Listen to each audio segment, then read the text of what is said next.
Hello everyone, it's me, Tentavat, your local furry NSFW artist, back with another video. This time I'm gonna attempt to redesign the Generation 9 starters, because I'm better than Game Freak. I'm joking, that was a joke there. No, I'm redesigning the Generation 9 starters because I thought it would be just a fun little art challenge to do. I've seen a couple of people do redesigns too, and thought I'd give it a shot.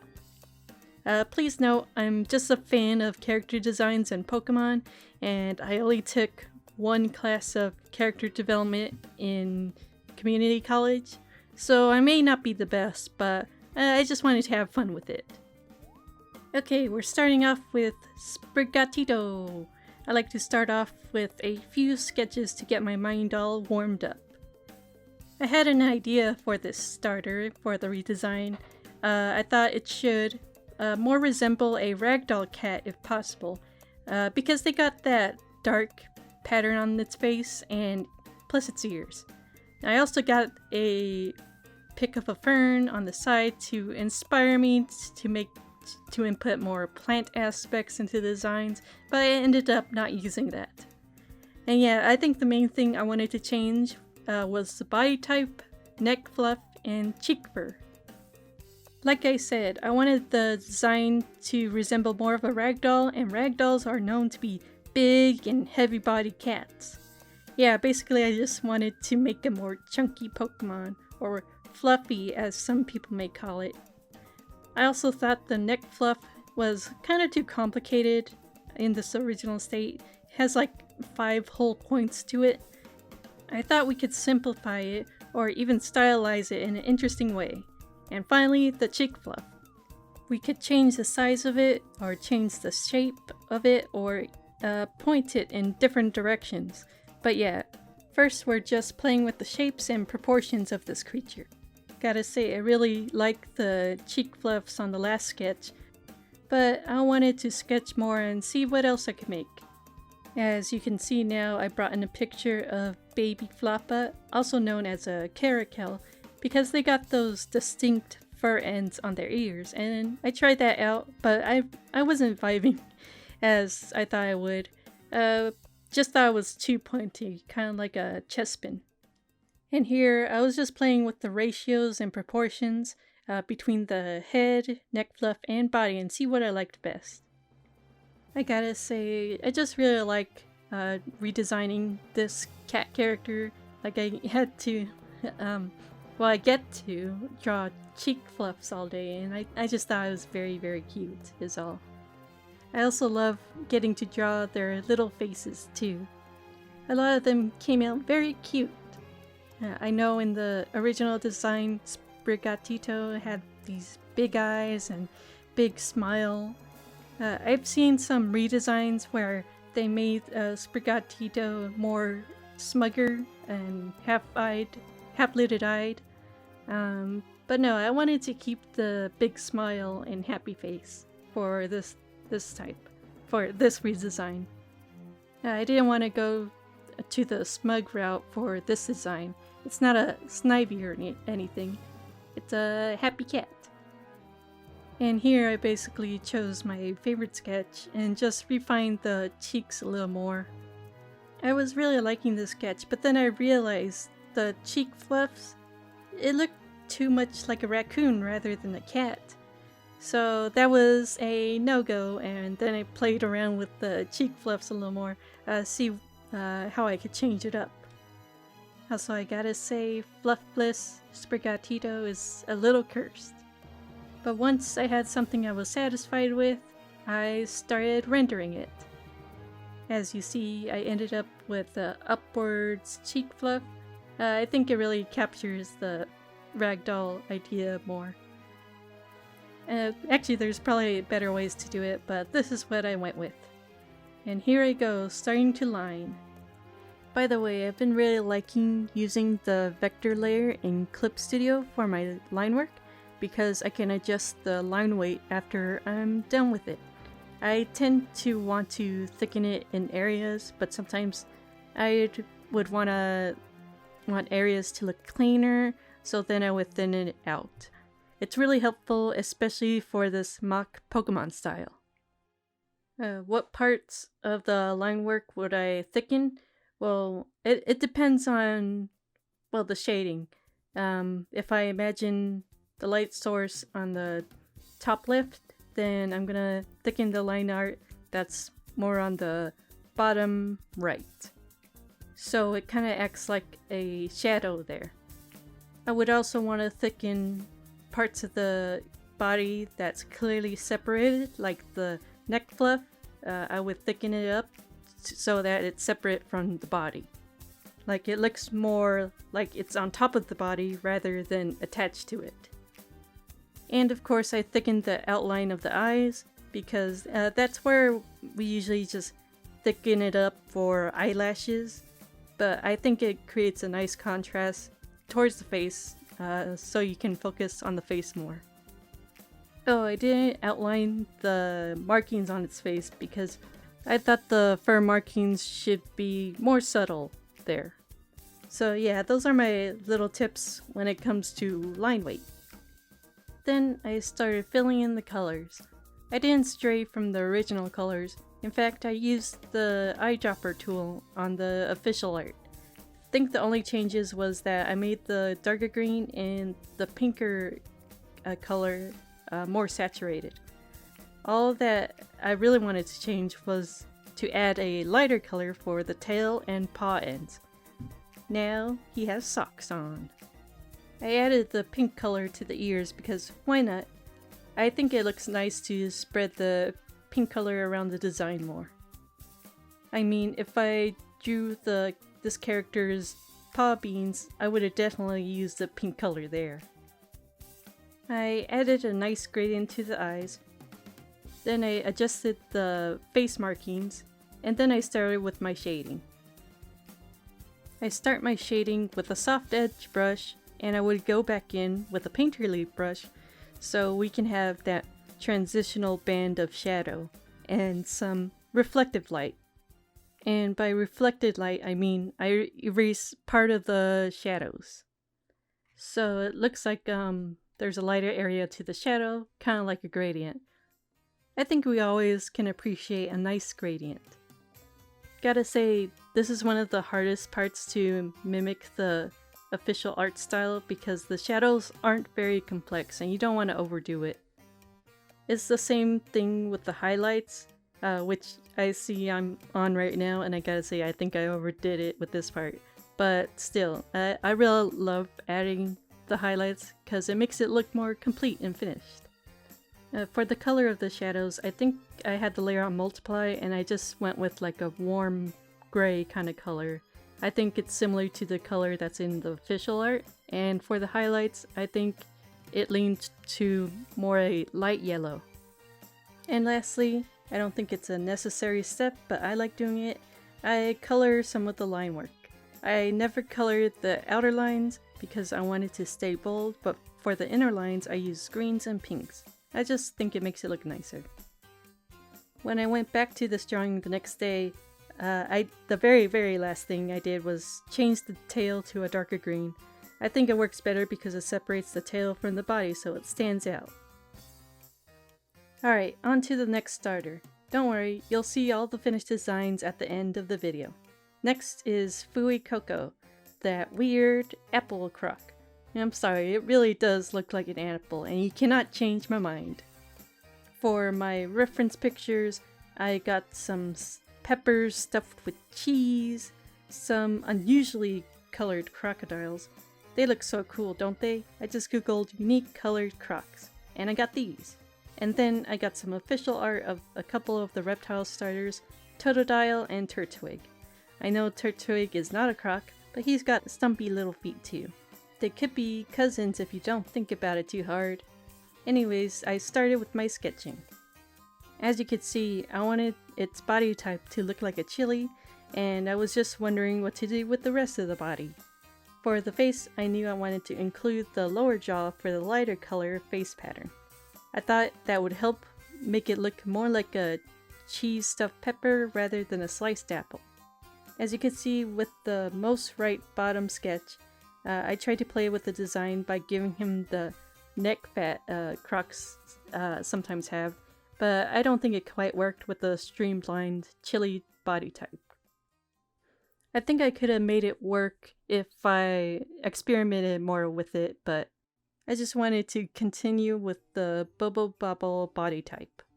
Yes, I got to the sketch that I wanted to render rather quickly, but there will be changes along the way. Alright, so how did I modify Fuecoco? Well, I gave him a knee, because he needs to walk, and I outlined his face with the bottom jaw for the lighter coloring, and I gave him a little leaf on top. I know, he's not a grass type, but I wanted to make it obvious that he was a chili. I adjusted this idea at towards the end. Just wait and see. Once I have my happy little sketch, I started lining again. This was the easiest part, I'd say. The calm before the storm. And yeah, you might have noticed some notes, like he had a crinkle on his nose, so I continued that aspect onto his tail. Why the little crinkle? Just thought it was cute. And to make him a little chubby, I guess. I guess my way of improving Pokemon is to make them fatter. I liked how most of his shapes turned out. He's round, but has some pointy parts to him. Also, yes, I forego lining the back pattern on him. Why did I do this while I outlined his face? I wanted the back pattern to be more subtle, and the face, I think it's an important part, so I did outline that part. We gotta have the cheese to the chili. By the way, croc Pokemon, they're just so good. This guy, he's really cute. I'm definitely gonna choose him when I get Pokemon Scarlet. Okay, now colors. I think I just eyedropped the base color again. Maybe just slightly adjusted it. But then I used a different color for the face because I definitely wanted to change that white color to a more saturated one. At first I was thinking, cheese is not only white, but it could also be orange. So that's why he kind of has a spicy mayo face. I just started and I was already having trouble with the stem color. Should I make it a blue-green, a cool color so it contrasts against the red? Or should I make it a warm yellow-green so that it could be more analogous? I think I was flip-flopping with this for a bit, but you'll see in the end. Also, yes, I brought the Gen 1 starters so I can copy their eye styles. Just thought Fuecoco would look cuter with this different eye style, and went for it. Yeah, I didn't experiment too much with the eye style. I mean, they have lots of different styles for every different Pokemon, but I wanted to try this one. And again, I went for a green eye color for contrast. Not gonna lie, I struggled with Fuecoco's color palette. Never underestimated a colorist's job. Yeah, I stuck with red as the main color, a light yellow for the face, and green accents. The problem I was coming across was he just looked like a tomato. I know I designed him as a chili, but the color was screaming tomato. I really did not think it was cut out for a fire type. So I went back to the drawing board. I think the only thing I did here was desaturate the face and limb colors and make the leaf on its head orange. Yeah, a lot of trial and error here. If I was smart, I would duplicate Fuecoco and see all the colors side by side, but I didn't. Maybe another time. Again, I'm not doing this too professionally. This is just an art challenge for fun. Then I took a break from coloring the leaf and thought the leaf was too contrasting for a fire type, so I wanted to change it. At first I was thinking a leaf on fire, but then I was thinking the shape was starting to look too complicated. So in the end, I just copied the first strand shape and make it smaller. And, well, now you can't say it looks exactly like a leaf, but you could see the stem inspiration by how it attaches to his head. So I was happy with that. Again, the leaf is orange, so I wanted to put that color in other areas as well, like the tip of its tail. I also added a triangle pattern on its back to remind you that it's based on the crocodile. And yeah, I removed the mouth webbing. Just thought it was a little too complex for the little guy. And I don't think a lot of people will think it's cute, unfortunately. Changed the mouth to orange, and then I was finally happy with this design. Here I was just checking if my scale is correct, along with Sprigatito, and just went in for it with the shadows, with my special multiplier, which is just on multiply. I really enjoyed shading this friend, but I had to be careful not to make the shadows too complex. Yes, I know my palette is more analogous than the original, but I really do like it. Then, finally, the highlights. It works really well with the darker parts of the body. And I think even the stem. Second to last step, I go in and color the lines. A little tedious, yes, but I just think it makes it look nicer. Then the very last step, I flipped the canvas and checked on its eyes and adjusted it to make sure it didn't look weird, and then I was done. And here's my Fuecoco. Now onto Quaxly. I really wasn't sure what I was going to do with this one. He had a simple and clean design already, but I'm giving it a try. Yeah, at first I was just doodling cute ducks.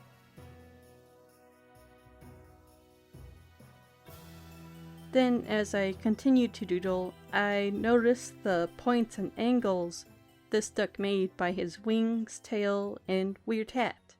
So I went ahead and played around with those details. I've considered adding neck fluff, but that broke the clean design of the body shape. At one point, I even thought of a cloud for a hat, but again, it broke the nice shape we already have. Sorry for the slow and sparse commentary on this part. I was just doodling cute ducks. Could you blame me? When I realized what I liked, I started messing around with the proportions a bit before finalizing my sketch. That was then I realized Quaxly's secret. He was bald. But that's okay. We love him all the same. So yes, I wanted to make his hat thing a little transparent, just like water. And I wanted his hat thing to make him a little angrier than what his actual expression is. I just thought it was a cool idea. A tough guy on the outside, a soft guy on the inside. Ah yes, and line work. I think it went pretty well. And since we want the hat to be a bit transparent, we had to draw the whole face and the head. When we color the lines, we'll make it less visible. And yeah, I really like the shapes I've chosen for this character. Very round, but still having some points to him. Now, filling him with color, I didn't go too crazy with it, but I did play with his green or yellow bill for a sec, before making it more orange. Yes, pretty simpler than Fuecoco's color design, I'd say. And yes, back to shading again. I like shading these shapes, though I was trying not to be too complex with the cast shadow on the right wing.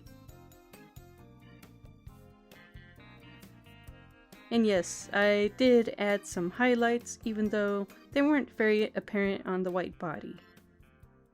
And yes, I had an outline of highlight on the hat, so it looks more shiny like water. Quaxly still took some time to redesign, but the process was a lot easier. Finally, the lines were colored, and then I added a highlight effect to his hat so it looked more like water. Even more so, I mean. And yeah, you just watched my whole process on redesigning the Gen 9 starters. Now here's the final designs. I gotta say, I had a lot of fun with this art challenge. I don't mind if my redesigns aren't the greatest, but I had lots of fun with it. And they're my redesigns. They got my personality in them. I mean, written all over them. You know what I mean. I gotta say, my personal favorite is still Fuecoco, even though he did give me a rough time in the redesigning process. I still really enjoy the end product. A little more simple changes on Sprigatito and Quaxly, but I do enjoy them as well. I mean, the cat has to have little socks on him. And the cat. That is all. Let me know which one is your favorite. Do you even have a favorite? What do you think of all of these redesigns? And what would you have changed? Yeah, let me know what you like and let me know what you don't like. I'd really appreciate any feedback. But yeah, that's it for this video. Thank you for watching, and I'd like to give a special thanks to my patrons who are on screen right now. Thank you.